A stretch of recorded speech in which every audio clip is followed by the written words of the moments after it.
and inspiration. True in all sense for our coordinator, Dr. N. Panneerselvam, sir. May I humbly request, sir, to welcome the gathering.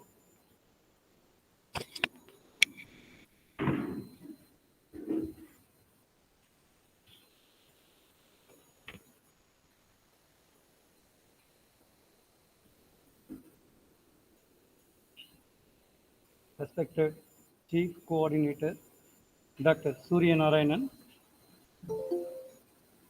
teaching faculty and non-teaching faculty from the Department of Microbiology, Biotechnology, and from various other departments, and all my dear students. Good morning to all. I would like to extend a special welcome to our guest of honor, Dr. Chidambaram Manikaraja, who is going to speak today's session. I take this opportunity to welcome you all to the virtual seminar on today's topic is a juncture of philosophical and contemporary research in biological sciences organized by the Department of Microbiology. The Indian subcontinent contains a fascinating array of knowledge, systems, and practices that exist side by side even today. It can be classified into classical and contemporary approach.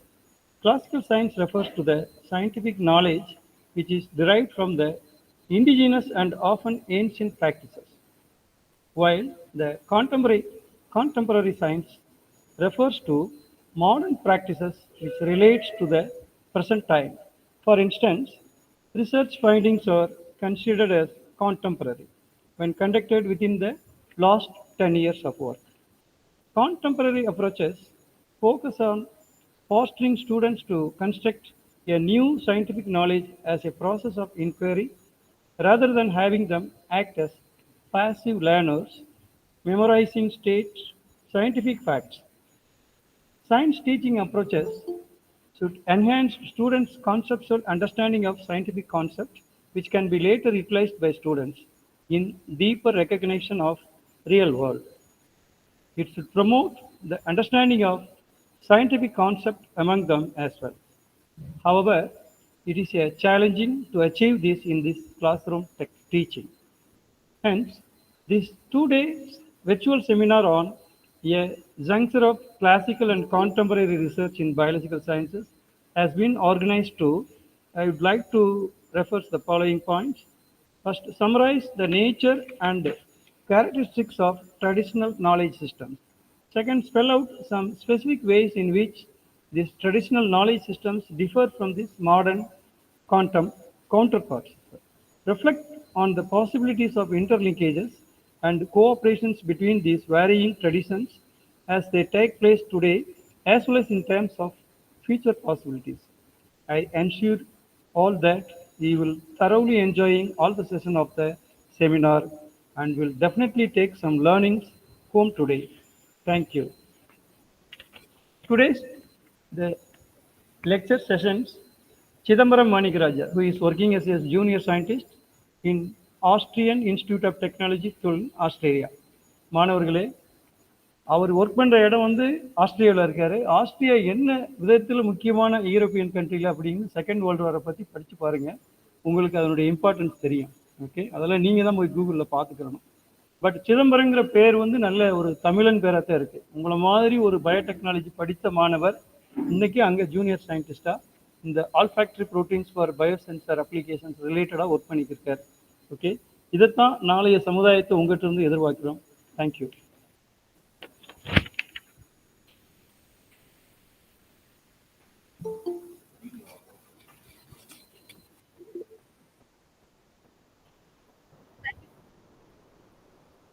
A true leader has the confidence to stand alone, the courage to make tough decisions, and compassion to listen to the needs of others.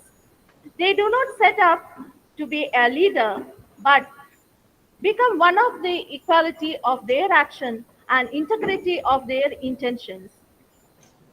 May I now cautiously request a dynamic leader, our Chief Coordinator, Self-Financing Stream, the Madura College, Dr. S. Suriyanarayanan, sir, to deliver the presidential address. Thank you.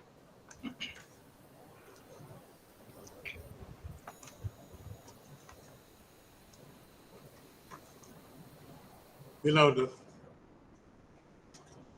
coordinator of the Department of Microbiology and Biotechnology, Dr. Panneerselvam, my dear faculty members, my dear students, respected guest speaker of this today's webinar, Chidambaram Manikaraja. Really, I am very happy to stand before you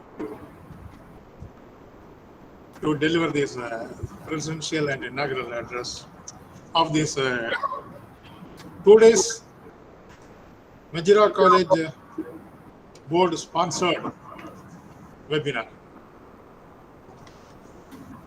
The theme of the webinar of these 2 days is the juncture of classical and contemporary research in biological sciences.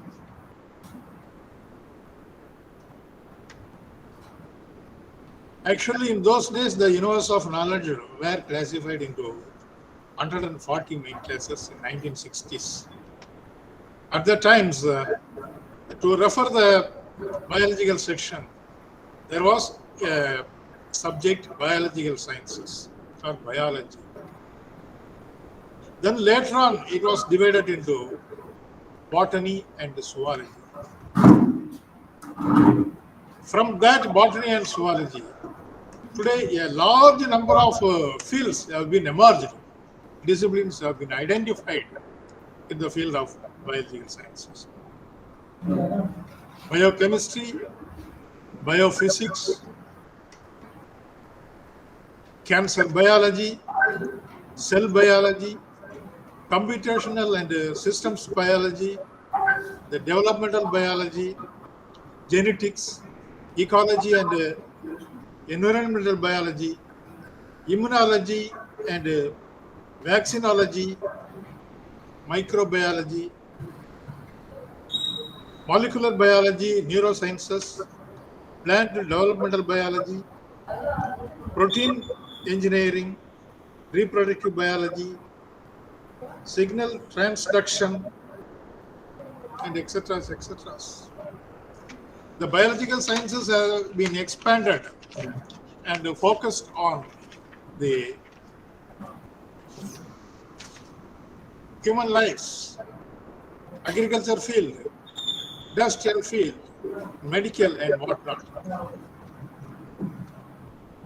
If there is no research in the field of biological sciences, we could not get so many valuable medicines for saving the lives of human beings. The disease, for the disease of malaria, for the disease of dengue, and now even for this to get the remedy from this COVID-19. So in these biological science researchers, they are following the two ways, one from the classical or traditional research methodology, and another side, the contemporary research methodology. By these both ways, the research in biological sciences have emerged a lot and give a wonderful and very, very important life-saving findings to the human society. Now, the Madura College board has sanctioned each and every department to conduct the 2 programs for the benefit of students in each and every department. As usual in the previous years, this year also the Department of Microbiology have come forward and conducting this 2 days program for the benefit of the researchers in the field of biological sciences.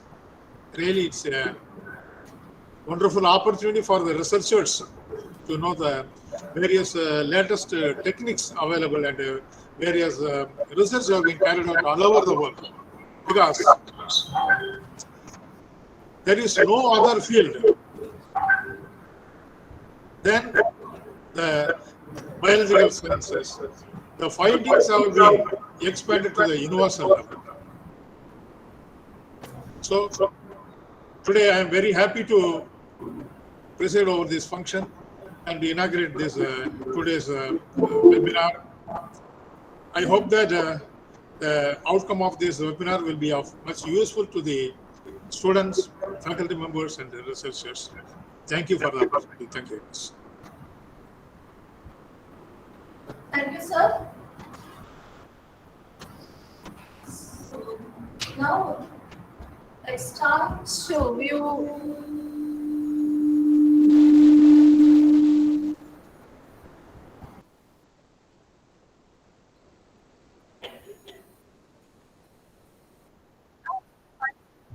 a small video clipping on our department.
Sorry for the technical issue that occurred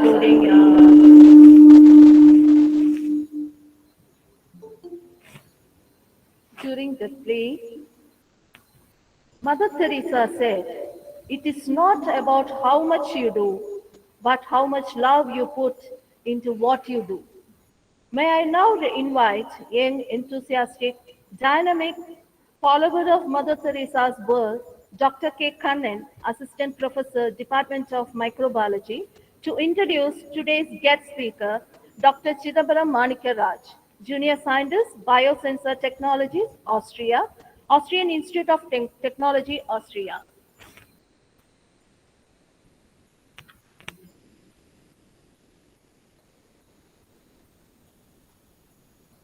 Thank you, ma'am. Very good morning to all. As an organizing secretary, as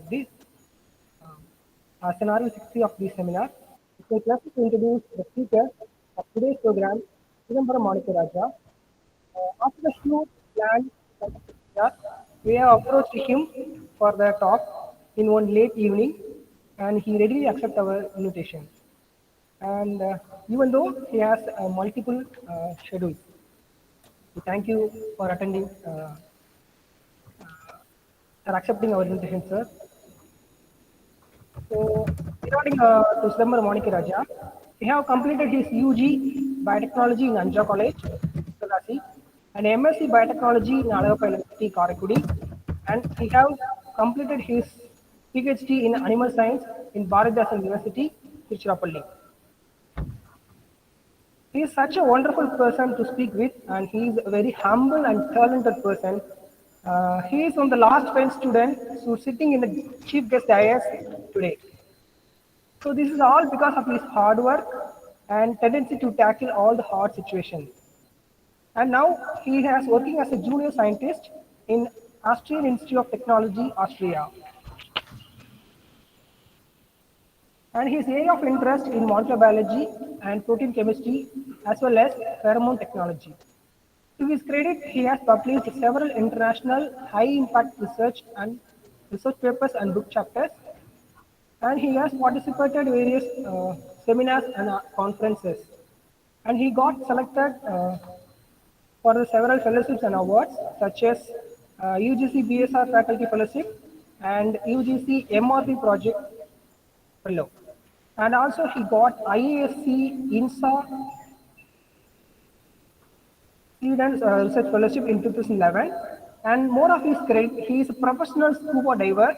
For that, he got 7 days training program and got certification from the Barracuda Diving India, Goa. He saved himself in D.Sc. Sir School in Chronobiology 2013, organized by Jawaharlal Nehru Center for Advanced Scientific Research. So I have confidence that he is a perfect person to speak today's program. And with all this information, I handed over the session to the Monica Raja sir. Students can learn many things from this lecture. Thank you.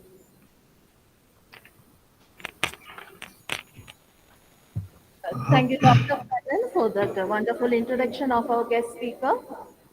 One of the most sincere forms of respect is actually listening to another who is to say something about which will help us to improve ourselves.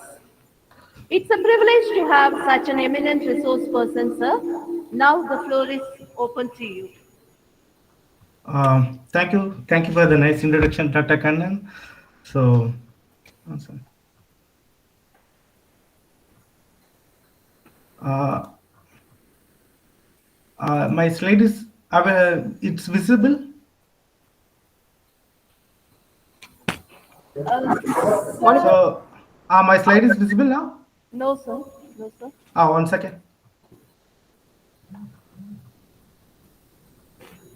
Uh, Sorry for the introduction. I should go back, then I'll come back again. Yes, okay. Yeah.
Yes, just now it's on. It's not audible.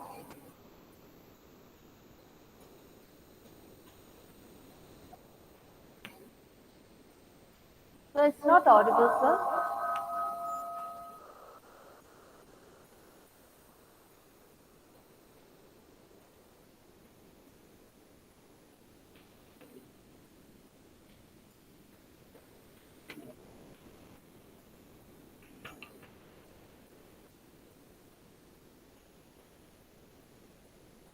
So I think you need to unmute your Ma'am, microphone. it's not Yeah, audible now? yeah. Now Yeah. it's The slide is visible now? no, sir. Uh, Uh, yeah, now it's visible, sir. Now it's visible. okay. So, thank you for the kind introduction, Dr. Kannan. So, it's a very honor to take this opportunity. So, this is I'm from nearby Madurai, like Rajapalayam. So I did my PhD in Bharathan University. Ma'am, am I audible and visible? Shall I proceed it further? Yes, sir. Yes, sir. Okay, thank you, thank you.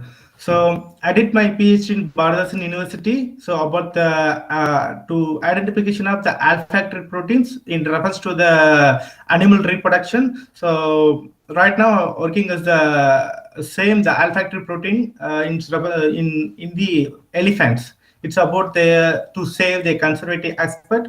Uh, I'll start my it's my sorry it's my great pleasure to share my share my research to you, the great institute, one of the finest institute in Tamil Nadu.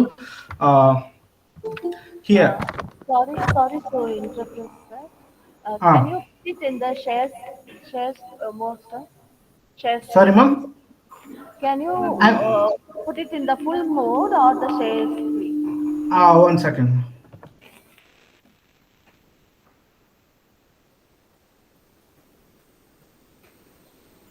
It's now okay, ma'am. No, sir. Just Uh, it as a full screen mode, sir. Full Ma'am, I screen. already changed it to full screen.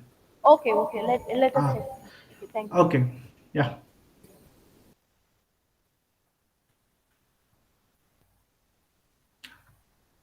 If it is okay, I can go further, ma'am.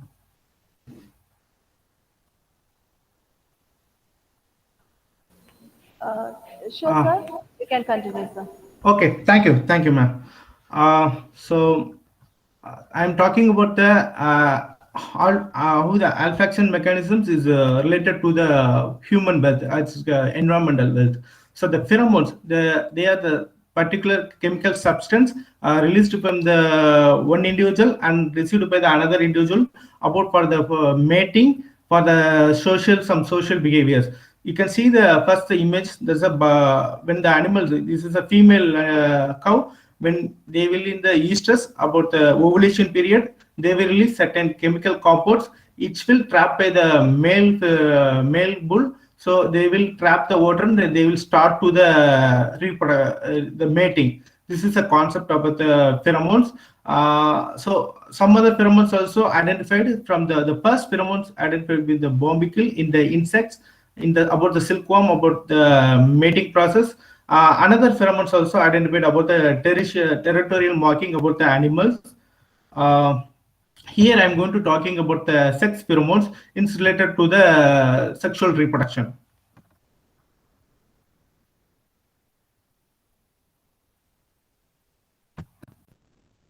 So pheromones is a kind of one of the hormones. It will secreted from the outside of body and received by the another individual. Then it will influence through the some social behaviors like mother pup interaction, estrus reduction, puberty acceleration, and to the terrestrial fighting between the one male between the another male to there for the territorial marking and control the intergress of the population also. So how the pheromones work? So the pheromones, once the pheromones reach with a certain environment, so the you can see the Jacobson organ. This is the membranous organ. So when is the pheromones reach with the environment, so there is a protein which calls a odorant binding protein. They will trap the odorant and send it to the olfactory receptor, which is called the odorant receptor. Then the cascade initiation will be started. Then the olfactory signals sent to the brain, the olfactory pulp further processed by the hypothalamus. Then the way of the it's the theory way of the neuroendocrine pathway activation. So here the chemical communication affect the livestock. So I told you there is a three different stage of sexual reproduction in the animals. There is a ovulation, pre-ovulation, ovulation, and post-ovulation. When is the ovulation period? So animal releasing certain chemicals through their body fluids like a saliva, urine, fecus, and some vaginal fluids. So once the compound is released by the animal, like a female, so the male can trap the odorant, then they will show some sexual behavior like a phlegm behavior, then they will towards to go the female and start with the mating. So the concept is to identify the accurate time of the estrus. So the principal theory, we can consider the ovulation period. So based on the releasing the chemicals, the time is estrus reduction is very accurate, very precious, because of that time only we can able to say, inject the semen to the artificial insertion. Then the program will be successful.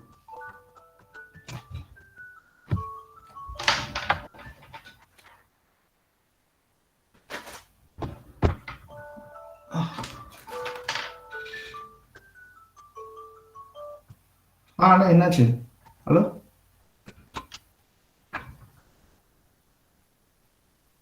மாறலையா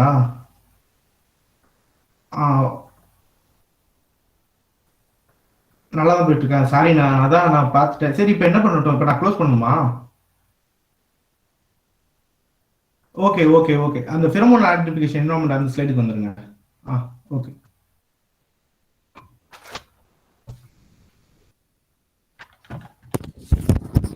Excuse me. Sir. Dr. Manikam, please give the escape. I give it, sir. Yeah, okay. Now it will. Thank you. Okay, good.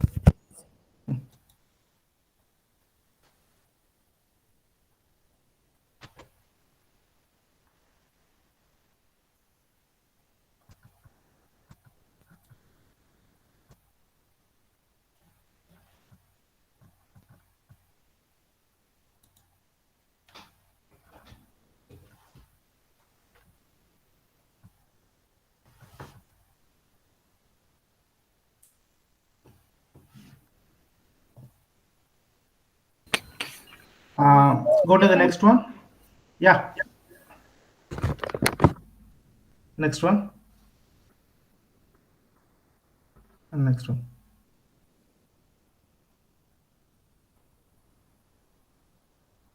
Next slide. Okay. Thank you. Thank you. So here the way of the biochemical method, how we are extracting the pheromone compound from the environment, like we will collect the samples from the different particles in the animals. Then we will use to the volatile different solvents like a diethylmethyl, dichloromethane, methanol, or ethanol. So here we are using the dichloromethane for the equal ratio. After the collecting the urine, we will add the equal amount of the solvent. Then we will do some vortex. Then they will settle to the volatiles.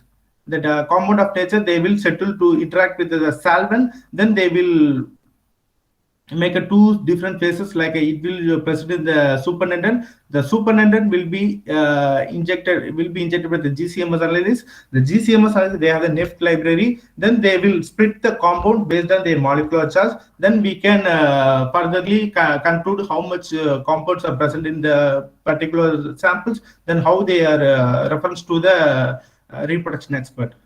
Next slide. These are the compounds list we are identified so far. There is a cow, the acetic acid, propionic acid. They are the major compound of the refers to the pheromones. Here the buffalo, there's a 4-methylphenol is the finest compound. It will trigger to the male reproduction. It's behaviorally confirmed by us.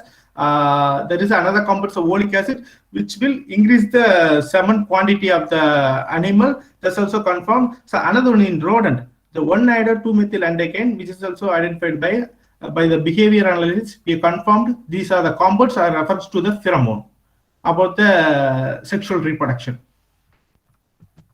Next slide. This is the Alfactor protein. So I told you before. So we discussed it before. The one is this is the protein which is involving for the first line olfaction. It will trap the pheromones from the environment, which is present in the membranous alga. There's an initial olfaction organ.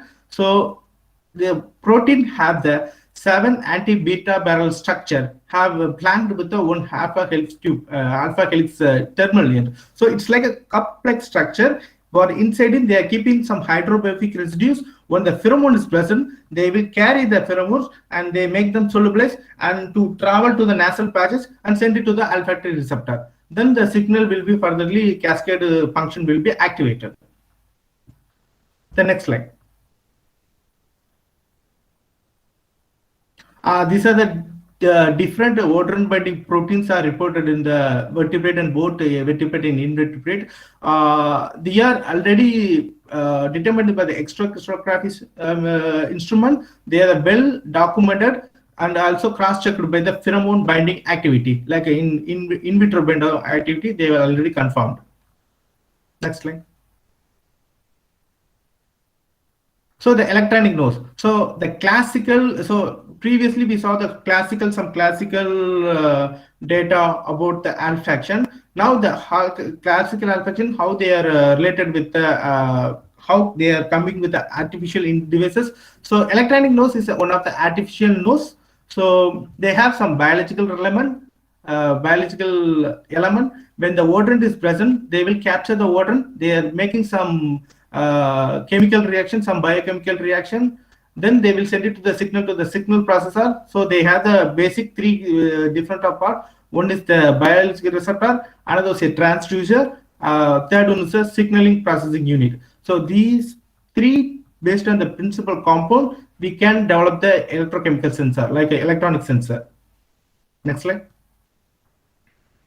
So this is the concept. First I tell you the concept. So when the odor is present, it will present nostril, then the activate the primary neuron, then the secondary neuron, the cascade is started.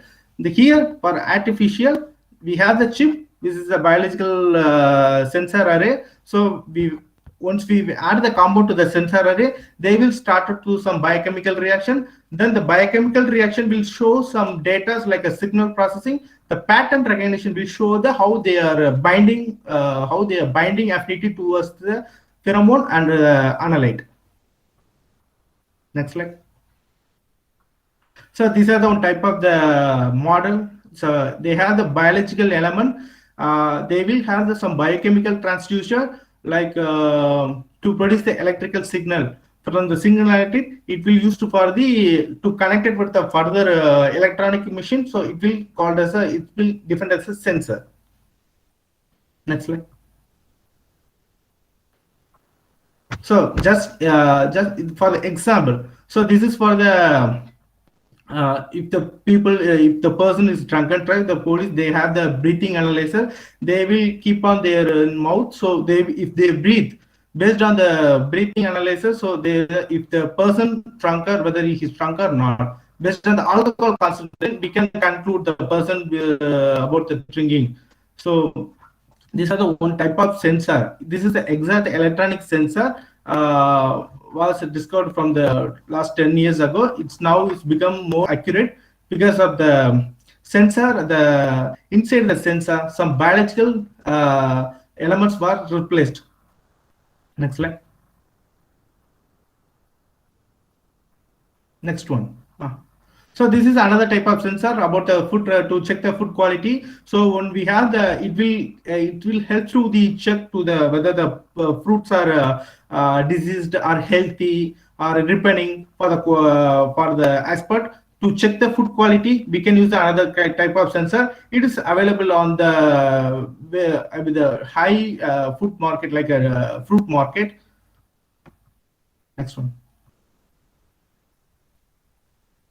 So significance of biosensor. So if you are using to any samples from the environment, like you need a lot of instrument to validate your results. But if you have the sensor, it's very sophisticated, then very time consuming, and they are easy to use. They have the more accuracy and reproducibility. So these are the major advantages. So we can use for the sensor for the further process. Next slide. So these are the successful sensor identified so far. The first one is a pregnancy test. It will shows the HCG protein in the urine sample. Another is a glucose monitor. Though if the blood have the high glucose, they will trap to the glucose, then they will send it to the signal. The signal will show the how much amount glucose we have. So these are the two sensors were successfully developed and came the market so far. Next one. So this is a Bovino system. This is the 5 years ago. There is a group in Netherlands. They have developed the Bovino sensor based on our previous identification, the acetic acid and propionic acid. So how they did? They collected the more than 100 animals from the feces and urine sample. They're extracting the volatile compounds. Then they will list out the acetic acid and propionic acid. Then they will use this compound for the further sensor development. So they made the gas sensor. The gas sensor, they have some recognizing element. It's about to the acetic acid detection and acetic acid and propionic acid detection. So first they made the gas sensor. Then they will add the urine compounds to the different tank. So if the acetic acid propionic acid is present, they will show some signals. So based on the concept, they developed the sensor. Then it's not yet come to the market, it still is the processing. Next slide. So based on the Bovinos, we are also trying to develop the electrochemical sensor. So the principle begins on this one. So one is if you add to your compound to particular the region, they will do some redox reaction. It's like a loss of oxygen or a reduction of the hydrogen. The basic two concept we can able to detect the electrochemical sensors. I can show you further. Can you go to the next slide?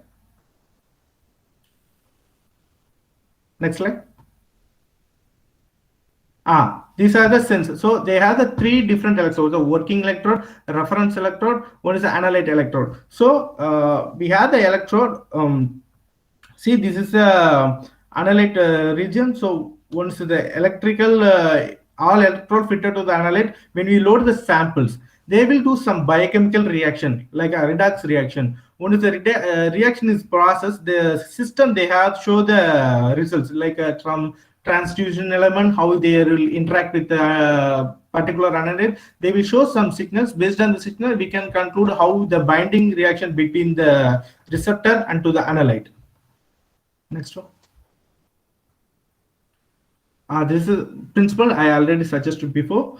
So these are the surface region. Then when it will trigger to applying the voltage, we will induce the current. Then they will make the binding affinity. After the binding affinity, they will show some signals. The signals will measure by the same current charges. Then they will show some like a graph. So based on the graph value, we can conclude how much binding affinity was happened to the analyte and the samples. Next one. So these are the sensor development we initially tried. So we collected the urine sample from the buffalo in the different interval. Then we developed the hydroxyapatite. The hydroxyapatite is a metal. They will able to capture some picrosol, which is a 4-methylphenol. So the hydroxyapatite nanoparticle can able to trap able to hydrolyze the picrosol compound. So we tried in electrochemical sensor. So the hydroxyapatite became more sensitivity towards the picrosol. Then they will show some biochemical reaction. Based on the biochemical reaction, it will show the cyclovoltammetry. So we tried with 0.5 micromolar to 30 micromolar. Based on the peak, we can conclude that this hydroxyapatite nanoparticle, which is specific for the using for the sensor purpose, but we need a more accuracy. We are taking the further step. Next slide. This is another type of sensor. This is a colorimeter sensor. So it will change the optical property. So you have the nanoparticles. So like a silver, gold, metal, whatever. So you can combine with the residues. There is a sample process. When they are mixed, they will become the nanoparticle will be formed. So when you are added to the urine sample, whatever the commercial sample, they will do some binding. Then they will change to the optical property. The color will be changed. So based on the color intensity, we can conclude how the sensor is more accurate. Next slide. So these are the colorimetry sensor we are also tried to attempt. So one is about the acid. This is about the cow pheromones. So acetic acid, propionic acid, and oenide, and okay, you can see the color changes in the different interval and different concentration. So we can furtherly conclude how the sensor is more accurate with the pheromone compounds. Next slide. So far, these are previous findings about the ovulation detection in animals. So we added the peak result. So these compounds are major influencer about the sexual reproduction. So we took the peak result compound for the further valid. So instead of the nanoparticle, next slide. So instead of the nanoparticle, we have decided to fit the water binding protein act as a probe. So there is already the water binding protein based sensor also developed 10 years ago. But here, this is the first time we are trying to fit it for the agriculture aspect. So the protein have the different characteristics like height. They can able to stay stable. They can able to survive over the high temperature and different pH, and organic acids support the proteolytic digestion. So to realize in the current issue, the Easter detection buffalo, we are aimed to develop the OBP based sensor to detect the sexual pheromone like a picrosol and oleic acid. Next slide. So here's the problem why I am talking to this one. So compared to the cow, buffalo have the several reproduction problem. So initially, then animal is a heat, they will show some behavior like some reaction. They will show to the more influence to the male. But the buffalo, they will show anything. So they are become like a shy breeder. So we can't easily identify the estrus direction. The another advantage is they will release certain chemical compounds like the picrosol, oleic acid through the biological fluids like a saliva, urine, and the fecal. So the bull can able to detect the pheromones. Then they will towards to the male, and the mating will be success. But here, due to the shy breeders, the reproduction is very, very low. it's about the only the yeast detection very well. Sometimes we can't predict the yeast detection based on their behavior expert. So we have decided to develop the sensor.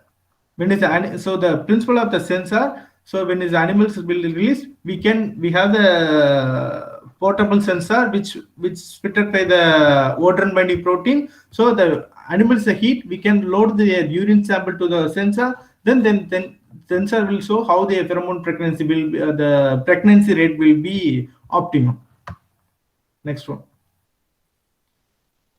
These are some visible signatures, the behavior we observed. So first one is like a pathological expert. Second one, this is the vaginal organ. So when an animal is a heat, they will become so bulged. Then inside also they will show some retin also. This is a blood circulation about the height during the reproduction. This is what we have behaviorally analyzed. But this is only the laboratory aspect. We can identify, determine the yeast direction.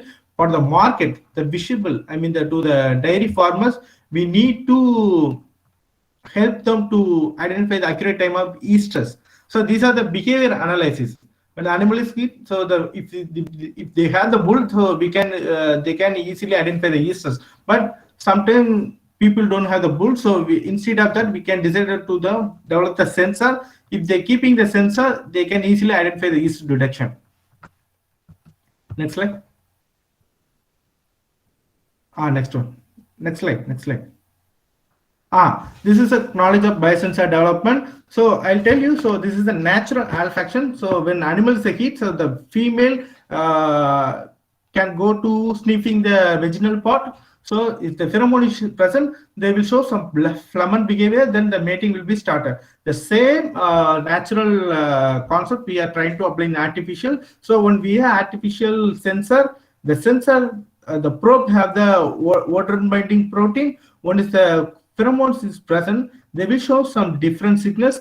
Based on the signals, we can conclude the yeast detection time. Then we can introduce the artificial insemination. Then the pregnancy aspect will be success. These are the concepts we are trying to develop the sensor. Next slide. So this is an overview of research what I did my PhD. So first I identify the water binding protein from the nasal tissue. Then I to make the protein, I went to the molecular recombinant DNA technology. Then we did to the some bioinformatics studies to confirm the protein or the function and structures. Then to decide to making the sensor, we developed some biochemical purification of the desired protein. Then we did some in vitro binding studies. Then finally we have decided to confidently to went for the next step for to making the sensor. Next slide. This is a sequence element. So after the RNA extraction, we did some with some PCR amplification about the protein. Then we did the cloning. The cloning, the results they show have this is some conservative regions. It's about the protein have the 7 anti-beta barrel structure with encloses with the 1 alpha helix, the helix loop, which is considered as they are the odor binding protein in the buffalo. Because how they took it, there is already the bovine odor binding also reported. So based on the protein nature, we are try to identify the Alfactor protein in the buffalo. You know very well. So both the bovine or the cow and the buffalo also they are for the evolutionary they are very closest relationship. So we decided to take the template for the bovine OPP. Next slide. So after the bioinformatic analysis, we modeled the 6 different odor binding protein. So we extracted from the different nasal tissue in the buffalo. There is the bovine OBP already they are reported. So we took it for the bovine OBP as a query. So based on the initial homology modeling, we developed the 3 different structure. Then we identify the different multiple binding site about the odor binding protein. So this is a superimposition model. The green will be indicated the water-binding protein of cow. So different colors, they are indicating the different water-binding protein from buffalo. They will show some, they will keep some multiple binding site. So we short out the binding site. One is a central cavity, another is a lateral cavity. So the central cavity we can consider the hydrophobic site for inside the protein. Next slide.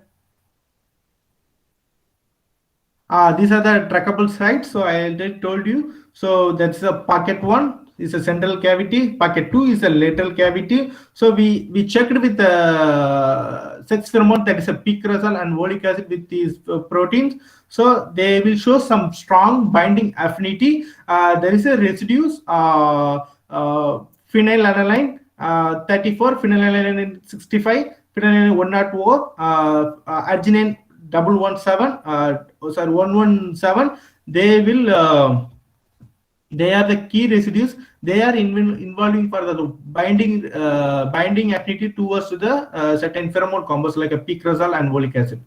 Next slide. So based on the binding affinity, we shorted the one water binding protein, which is called the BNOBP1A. Then we have tried to purify the protein using some prokaryotic expression system. The protein about the size is 20 kilodalton. So first we can show you this is a supernatant. This is about the protein was expressed in the supernatant. Then it will shows around 20 kilodalton. Then we purified with the nickel NTA. So the nickel NTA shows that different bands is about the 20 kilodalton. Then furtherly we will confound by the Western blot, because the Western blot we have the specific antibodies like a histec antibodies, which is used for the purification. So we are confirmed by the Western blot. Now we can conclude the protein was fully modified, and we can decide to check the further interaction. Next slide. This is 1NPN. So 1NPN, the universal compound, it can able to bind to our water binding protein. The principle begin on you have already fit the protein. So once if you have the protein, the ligand is already present. When you are adding your sex pheromone compound, it will remove the 1NPN. Then they can able to bind to our protein. This is called the fluorescent quenching assay. This is initially this is called the fluorescent titration assay. So you can add the different concentration of 1NPN. So when it's a protein is setted, they will show some different graph region. Next slide. So here, just I'll clearly show you. The first one is a 1NPN. When you are adding compound, they will excite the fluorescence. They will excite the fluorescence.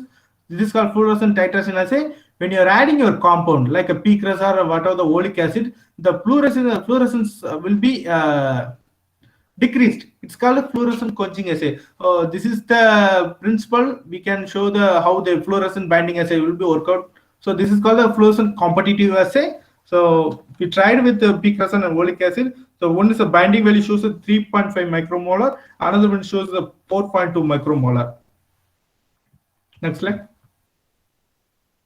So we are also cross-checked the mutants. So mutant proteins, they will confirm how their proteins are more accurate. So we have the 4 different mutants. I already told you these are the key residues: 469 phenylalanine, 469 134, arginine 118. These are the residues, key residues for involving the alfaction.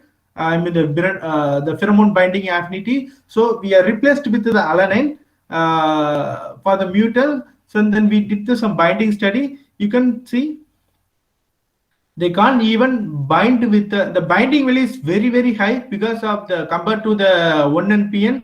So it will shows the 3-4 residues are most accurate towards to the sex pheromones.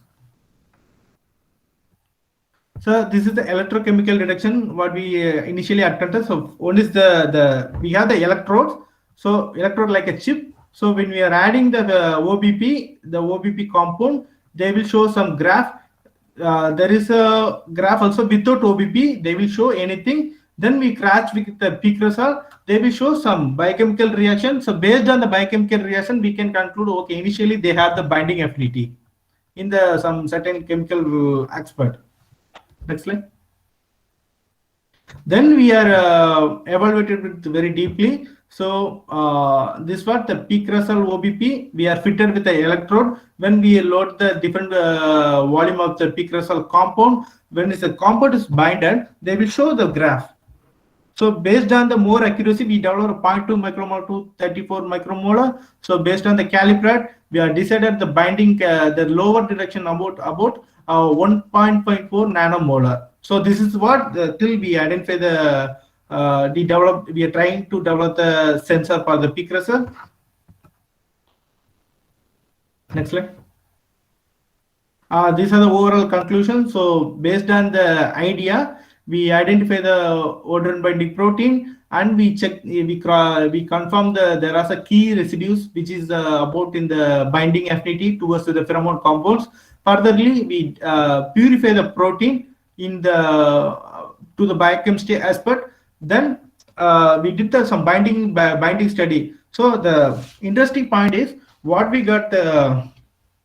Significant results. So the binding affinity in silico, I mean the computational assay, that's also equal to show the fluorescent binding assay. That is a in vitro binding assay. So both results are accurate with the OBP. They proved hypothetically in the binding affinity towards the pheromone compounds. Based on the concept, we are try to develop the sensor. However, we need to more characterization about the sensor, then only we can able to prove the sensor accuracy to the community, scientific community. Next slide.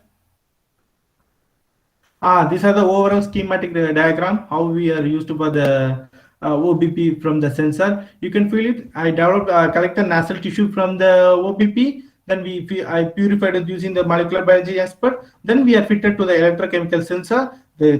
The sensor, the sensing mechanism shows some significant results. Then we can initially prove this is the OBP for used for the some sensors aspect. Next slide.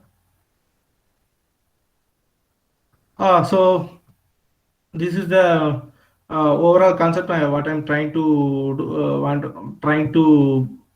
say. So the biosensor, we have the plenty of volatile compounds, which is also proved so some for influencing some social behavior and some another cooperative behavior about the animals as well as humans. So we can trap them by using the some bios like some bio receptors like a DNA, RNA, or protein, whether some amino acids. So they will use definitely they will use for the identifying material for the concentration is present. They will show the accurate reaction. That's like these are the applications still were developed. They are using the different analysis like how the food analysis, food quantity to identify the drug development. They are using the still some in the European airports. They are using this kind of sensor. They will detect some explosive. If they have the keeping the explosive, they will able to detect some about the crime detection. Some also some biomedical application. We can use it for the sensor. Whatever the human world. Next slide. These are the publications we published so far. These are the first. This is about my. Yeah. Next slide. Next. Thank you. These are my collaborators. Thank you. Now, if you have any questions, you can ask me. Yes, sir. Thank you very much, sir, for such an eye-opening section on biosensors and its implication on various fields. Now the session is open for discussion with the speaker and to clarify doubts. I request students to interact freely with sir. If you have any questions, you can just log in and ask. Those who have questions can log in and ask.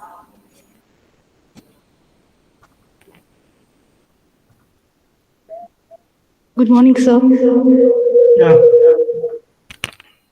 Ah, Sir, does the pheromone composition differ among various breeds of cattle?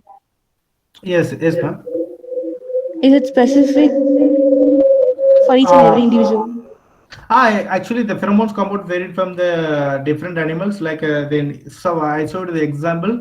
The cow pheromones they show the acetic acid, propionic acid, and same directly you can check with the buffalo OBP, buffalo pheromone that is called 4-methylphenol. That is totally the chemically they are different. So every animals have a different volatile compound based on their nature.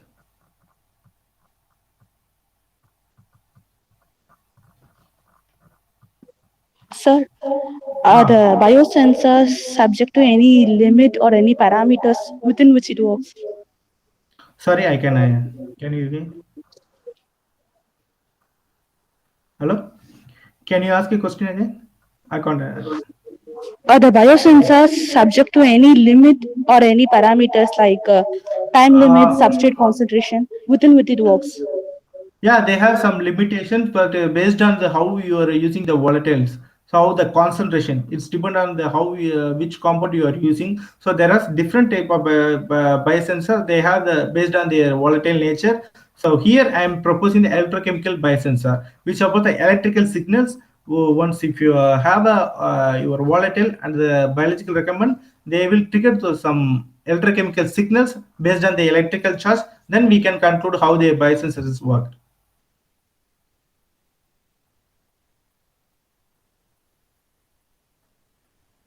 You got my point, ma'am? Yes, sir. Thank you. Yeah, thank you. Sir, is it Yeah, possible to integrate the sensor in our mobile app? mobile app. That's also still the problems. Actually, this process is going on.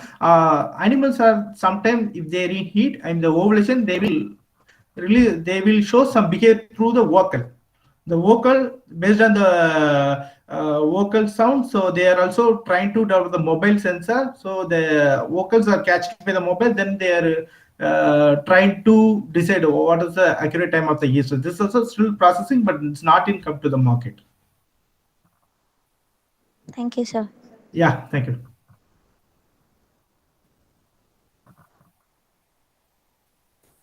Is there any more questions or any clarifications to be done? Well, if there's no more questions, the session cannot be completed without a gratitude. Showing gratitude is one of the simplest yet more powerful things we can express. May I invite Miss A. Asha, 3rd B.Sc Microbiology, to say a few words.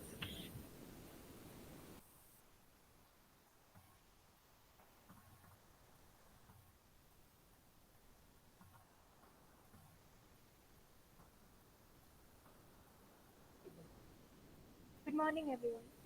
I'm beyond honored to stand before you to deliver this vote of thanks. First of all, I would like to thank the chief guest, Mr. Chidambaram Manikaraja, for inspiring us with his speech. We have gained a clear insight on pheromone identification techniques of biosensor and its working mechanism, significance of the sensors. Thank you, sir. Then I would like to Thank thank you. the Madura College board for sponsoring this event. I would also like to thank our respected Chief Coordinator Sir, and our worthy teachers. I'm grateful for all those who are directly or indirectly responsible for making this event possible. And at last, I thank the audience for making this event vibrant and successful. Thank you, everybody, for being here.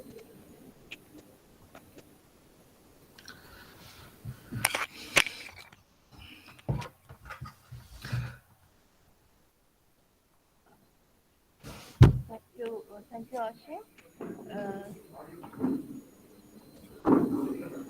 Uh, Students, please stay back for a photo session. Okay. So thank you very much, sir. Thank you.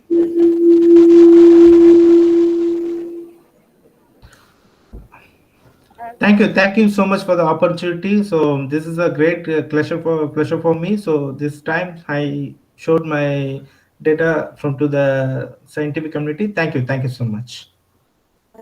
Thank you very much, sir. Very good. Thank you. So students, please stay back for a photo session. You can sit in where you are, and we'll have a photo session now. And after that, tea will be provided, and you have to go back. You have to go to the auditorium for the tea. And after the photo session, we will have the national anthem. Okay, let's all stand for the national anthem now.